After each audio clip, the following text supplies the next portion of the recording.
1절부터 4절까지의 말씀입니다.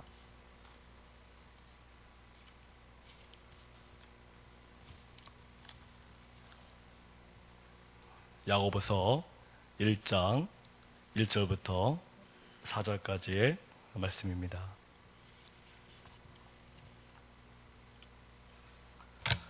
다 같이 한 목소리로 받들어서 봉독하겠습니다. 하나님과 주 예수 그리스도의 종 야고보는 흩어져 있는 12지파에게 문안하노라. 내 형제들아, 너희가 여러 가지 시험을 당하거든 온전히 기쁘게 여기라. 이는 너희 믿음의 시련이 인내를 만들어내는 줄 너희가 알미라. 인내를 온전히 이루라. 이는 너희로 온전하고 구비하여 조금도 부족함이 없게 하려 함이라. 아멘. 야고보서라는 이 서신은요, 신약의 모든 서신 중에서도 이 그리스도인들의 신앙 윤리적 실천 의무를 가장 강력하게 강조하고 있습니다. 이 야고보서는요, 신약 성서의 잠언이다, 혹은 신약 성서의 아모스서다 이렇게 불리기도 하는데, 이 야고보서는 전체 108절이 나옵니다. 전체 108절 가운데 절반에 해당하는 54절이 명령형으로 되어 있습니다. 신약의 모든 서신들을 읽으실 때 각 서신서들의 배경을 이해하는 것은 굉장히 중요합니다. 각 서신서가 누구에 의해서 어떤 자에게 어떤 상황에서 어떤 목적을 가지고 주어졌는지를 살펴보는 것도 말씀을 제대로 이해하는 데 굉장히 중요합니다.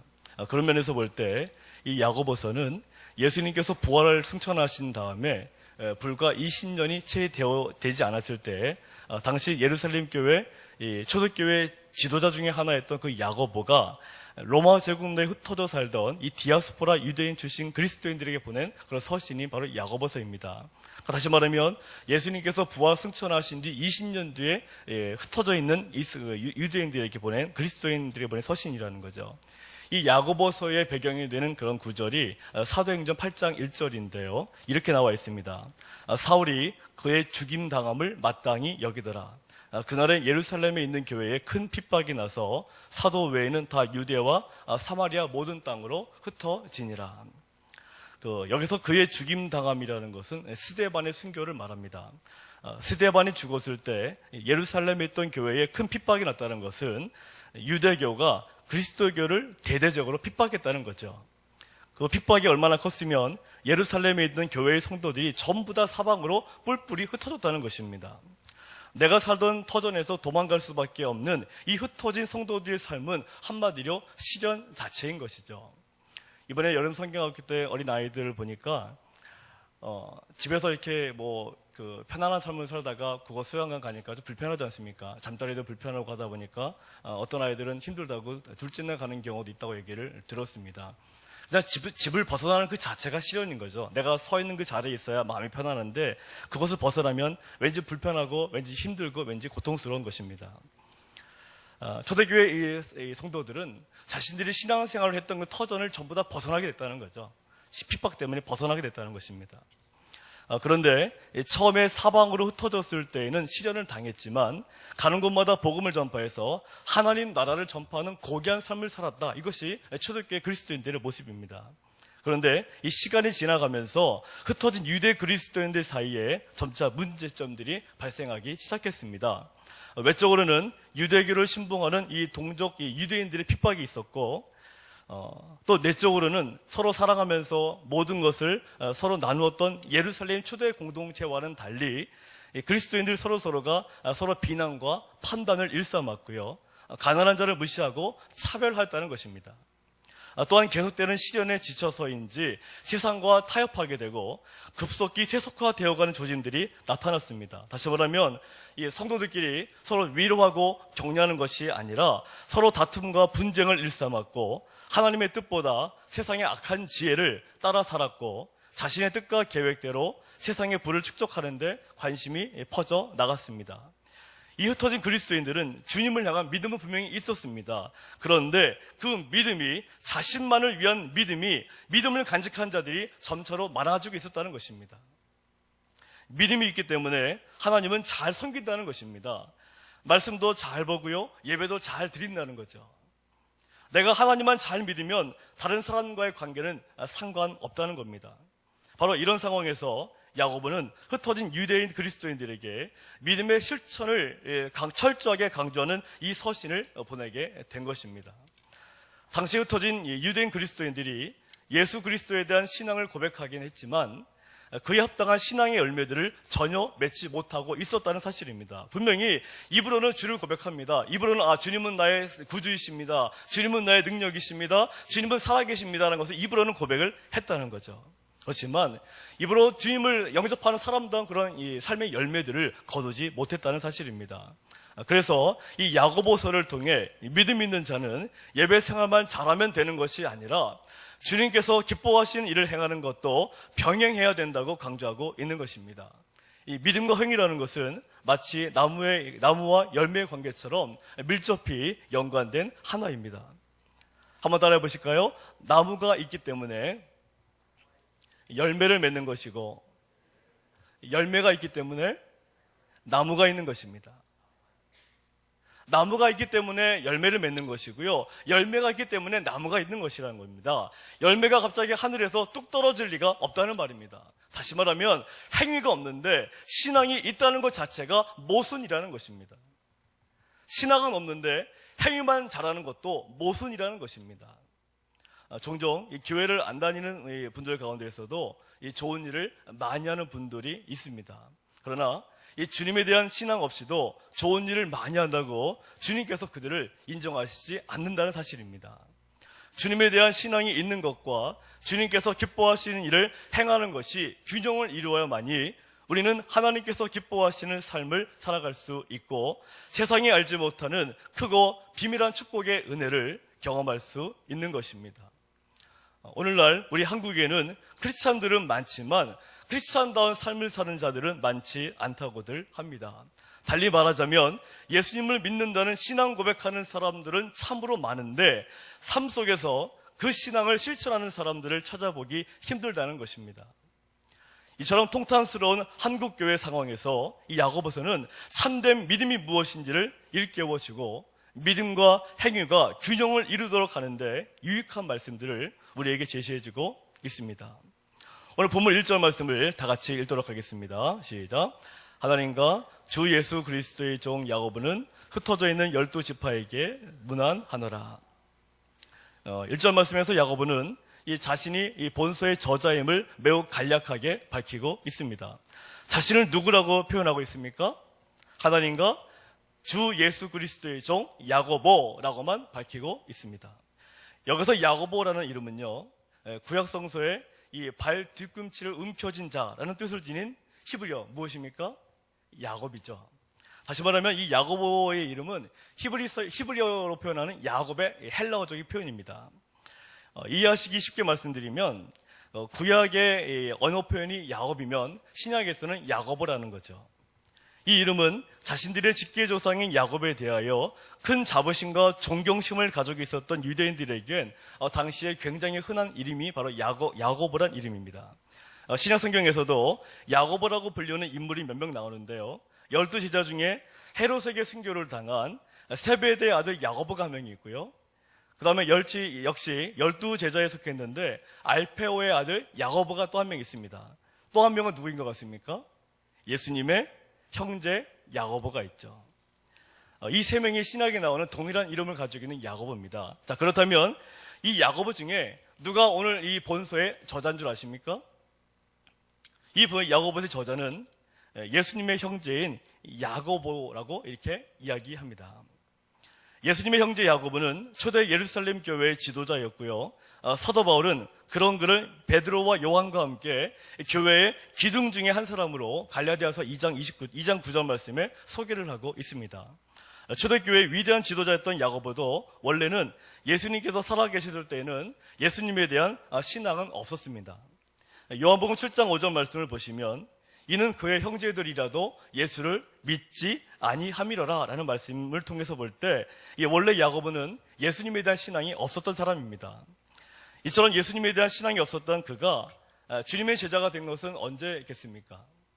사도행전 1장 말씀을 보시면 예수님께서 부활하시고 승천하신 것을 눈으로 본 다음부터 예수님의 형제들이 기도에 힘썼다, 이렇게 나와 있습니다.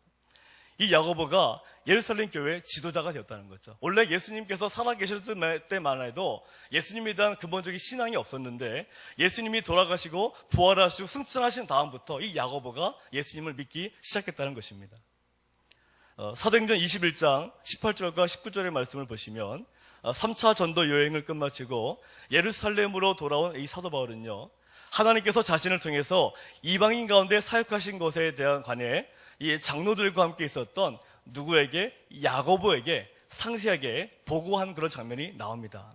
이런 것으로 볼 때 이 당시 야고보는 사도 바울에게 이런 것을 보고를 받을 정도로 초대교회 시대에 큰 권위를 지닌 지도자였다는 거죠.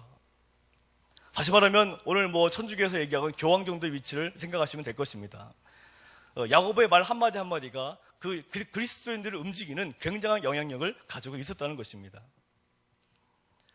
바로 이런 위치에 있는 야고보, 가장 큰 권위를 가지고 있었던 이 야고보가 굳이 자신에 대하여 장황하게 설명할 필요가 없었다는 거죠. 그래서 야고보는 자신에 대해서 여러 가지 많은 설명을 하지 않고 바로 야고보 자신이 가장 긍지를 느끼는 신분인 하나님과 주 예수 그리스도의 종 야고보라고 자신을 소개했던 것입니다. 다른 설명이 다 필요가 없었다는 거죠. 이런 면에서 볼 때 이 야고보서는 당시 초대교회 교인들에게 큰 위력을 끼칠 수 있는, 큰 영향력을 끼칠 수 있는 그런 서신이었을 것입니다. 그러니까 당시에 이 초대교회 교인들이 이 야고보서를 읽으면서 굉장히 긴장도 많이 할 것이고 굉장히 두려움도 가졌을 것이고 이 야고보서를 보면서 자신의 삶과 믿음의 행동들을 결정해 나갔다는 것입니다.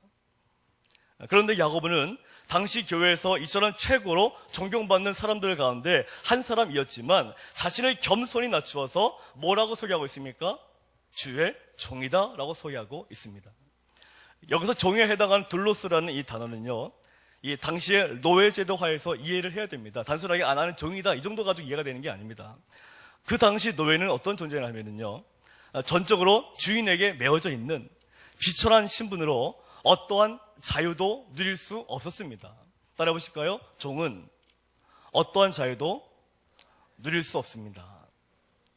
이 당시 종은 어떠한 삶의 자유도 누릴 수가 없습니다. 자기 마음대로 할 수 있는 것이 아무것도 없습니다. 오직 그 주인에 대한 복종과 충성만이 요구된 존재입니다. 그런데 당시 가장 존경받는 지도자에 위치했던 야고보가 이 자기 자신을 노예들에게나 쓰던 이 종이라는 단어 둘로스를 쓰고 있다는 것입니다. 그러니까 당시 그리스도의 사회에서 이 둘로스라는 이 단어는 그냥 비천한 사람들에게 쓰는 비천한 단어입니다. 이 비천한 단어를 자기 자신에게 쓰고 있다는 거죠.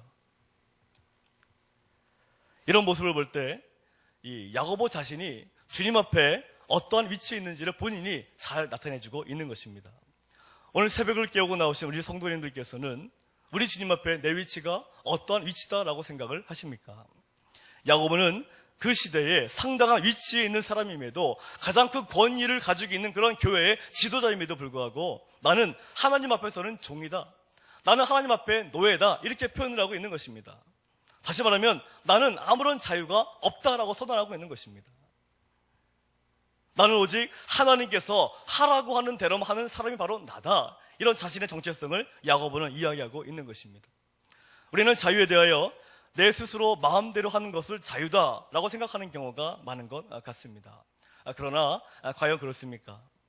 내 마음대로 하는 것이 자유라면 내 마음대로 하는 그 자유가 과연 축복입니까? 이 자유라고 하는 단어를 이 국어사전에서 찾아보니까 이렇게 나와 있습니다. 남에게 구속을 받거나 무엇에 얽매이지 않고 자기 마음대로 행동하는 일, 또한 그러한 상태, 이렇게 국어사전에서 자유를 표현하고 있습니다.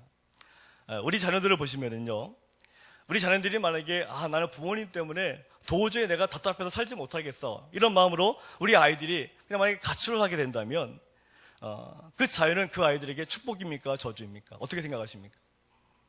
우리 아이들이 나는 부모와 도저히 같이 살 수 없다는 마음 때문에 초등학교 3학년짜리가 집을 나가게 된다면요, 그거는 그 아이에게 축복이 아니라 저주가 되는 거죠. 회사에서 일을 하다가 회사에 구속되는 것이 싫어서 회사를 그만두게 된다면 이 자유에 대한 책임은 누가 지는 것입니까?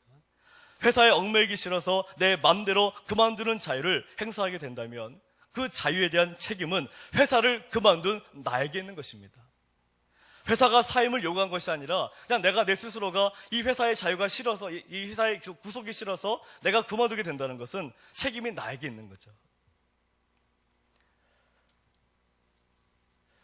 이 사회가 내 마음대로 될 것 같지만 이 세상은 그렇게 단순하지가 않습니다. 바로 예수님의 부활 사건을 체험한 이 예수님의 형제 야고보는 이 사실을 너무도 잘 알고 있었던 것입니다. 야고보는 예루살렘 교회의 최고의 권위를 가진 지도자였지만 자신이 다른 성도들보다 나는 높은 존재다, 나는 당신 누구보다도 높은 위치에 있다, 이렇게 말을 하지 않고 나는 당신 주변들에 있는 그런 종과 같이 당신들이 거느리고 있는 그런 노예와 같은 그런 비천한 존재다. 나는 하나님 앞에 노예와 같은 존재다. 나는 하나님의 말씀이 없이는 한 걸음은 나갈 수가 없는, 내 자유를 가지고서는 이 땅을 살아갈 수 없는 그런 연약한 노예와 같은 그런 존재가 바로 나다. 이렇게 야고보가 자신을 표현하고 있는 것입니다. 노예가 주인에게 복종과 충성을 다하는 것이 이 노예에게 있어서는 최고의 지혜죠. 주인에게 불복종하고 주인을 이기려 든다는 것은 그냥 본인이 스스로 망하겠다는 사인입니다. 내가 스스로 그냥 포기하겠다, 그 사인인 것입니다. 그런데 그냥 잘 먹고 잘 지내고 싶은 똑똑한 노예라고 한다면 주인이 나를 칭찬하도록 노력하는 것입니다. 그런데 노예가 의지가 너무 강하면 주인이 칭찬하는 거 상관없이 그냥 뛰쳐나가려고 하는 그런 노예도 있을 수가 있는 거죠. 그런데 당시 노예는 자기가 뛰쳐나갈 수 있는 그런 자유도 없었습니다. 이런 이 노예에게 주인이 좋은 곳을 제대로 줄 리가 없는 거죠. 마찬가지입니다. 야고보는 자신에 대해서 나는 예루살렘 교회의 최고의 지도자라고 하지만 이 야고보 역시도 내 삶을 인도하시고 나를 책임지시는 분은 주님뿐임을 고백하면서 오늘 보면 야고보서를 시작하고 있는 것입니다. 나는 주님의 종이기 때문에 나는 주님의 뜻을 복종하고 충성을 다하겠다는 야고보의 고백입니다. 내 의지보다는 주님의 의지가 중요하고 내 뜻과 계획보다는 주님의 뜻과 계획이 중요함을 고백하고 있는 것입니다. 내 마음대로 살지 않고 하나님께서 원하시는 대로만 살겠다는 것이 야고보의 고백입니다. 오늘도 이 새벽을 깨우신 우리 성도님들께서도 이 야고보와 같은 종의 고백이 나오시기를 바랍니다. 나는 주님 없이는 아무것도 할 수 없습니다. 나는 주님의 뜻대로만 순종하겠습니다. 사람의 말을 따르고 사람의 말을 쫓아가는 것이 아니라 오직 하나님의 뜻대로만 내가 순종하겠습니다. 이런 고백이 늘 항상 변함없이 나올 수만 있다면 우리의 인생은 주님께서 반드시 책임져 주심을 믿으시기 바랍니다. 내 자유를 포기하고 주님의 종이 된다면 우리의 인생은 주님께서 보호해 주시고 주님의 품 안에서 진정한 축복을 누리면서 살게 되는 것임을 믿으시기를 바랍니다. 우리가 주님의 종이 되는 것을 포기한다면 우리는 세상의 종이 될 수밖에 없습니다. 마귀는 지금도 우리를 우는 사자와 같이 삼킬 자를 두루 찾고 찾아다니고 있다라고 말하고 있습니다. 마귀가 삼킬 자가 누구겠습니까? 주님의 종이 되는 것을 포기하는 자들이 마귀의 먹이입니다. 따라 보실까요? 주님의 종이 되는 것을 포기할 때 마귀의 먹이가 됩니다. 이 말을 반대로 말한다면 우리가 주님의 종이 되면 마귀는 우리를 건드리지 못한다는 거죠. 더 쉽게 말하면 우리가 주님의 종이 되면 우리는 주님의 보호 속에 거하게 되는 것입니다. 따라 보실까요? 주님의 종이 되면 나는 주님의 보호 속에 거하게 됩니다.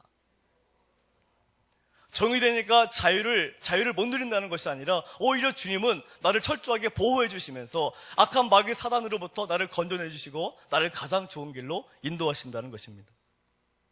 그렇다면 하나님의 종이라고 고백하는 나 자신에게 우리 하나님께서는 무엇을 원하시겠습니까? 하나님의 말씀을, 하나님의 뜻을 실천하기를 원하시는 것입니다. 우리가 서 있는 모든 자리는, 우리가 오늘도 가게 되는 모든 자리는 전부 다 하나님의 뜻이 실현되도록 노력하는 우리가 되어야 한다는 것입니다. 우리는 직장에 돈 벌러 가는 것이 아니라 하나님의 뜻을 실천하기 위해서 가는 것입니다. 하나님께서는 그 직장에서 나를 통해 일을 하시려고 나를 그 직장에 부르셨음을 기억해야 합니다. 나를 이 가정에 보내신 것은 하나님께서 나를 통해 일을 하시기 위해서 나를 이 가정에 보내신 것입니다. 나를 그 집에 살게 하신 것은 나를 통해 그 동네에서 일하시려고 나를 그 동네로 보내신 것입니다. 내가 내 집을 선택한 것도 아니고 내가 이 광주라는 지역을 선택한 것이 아니라 하나님께서 나에게 무언가 특별한 일을 시키시기 위해서 나를 이곳 광주까지 보내셨다는 사실을 우리가 믿음으로 고백할 수 있어야 되는 것입니다. 바로 야고보는 이런 사실을 너무도 잘 알고 있었기 때문에 주님의 종된 야고보가 이 편지를 읽는 우리 모두 역시도 주님의 종이 되어서 주님의 뜻에 순종하며 주님의 뜻대로 살기를 간절한 마음으로 호소하고 있는 것입니다. 야고보 스스로가 나는 주님의 종이다 이 말로 끝나는 것이 아니라 자, 내가 주님의 종이고와 마찬가지로 당신들도 주님의 종이 되어야 된다. 당신들도 비천한 주님의 종의 모습으로 오직 하나님만을 바라보고 하나님만을 의지하고 하나님의 말씀대로 내 모든 자유들을 전부 다 포기하고 하나님께 내 삶을 맡기면 하나님께서 우리의 모든 삶을 반드시 가장 좋은 길들로 인도해 주실 것입니다 라고 고백하는 것이 야고보서 전체의 핵심적인 내용입니다. 우리가 오늘도 이 야고보의 고백과 마찬가지로 철저하게 주님의 노예가 되어서 주님의 뜻에 순종하면서 주님의 뜻대로 오늘도 승리하며 살아가시기를 주님의 이름으로 축원합니다. 기도하시겠습니다.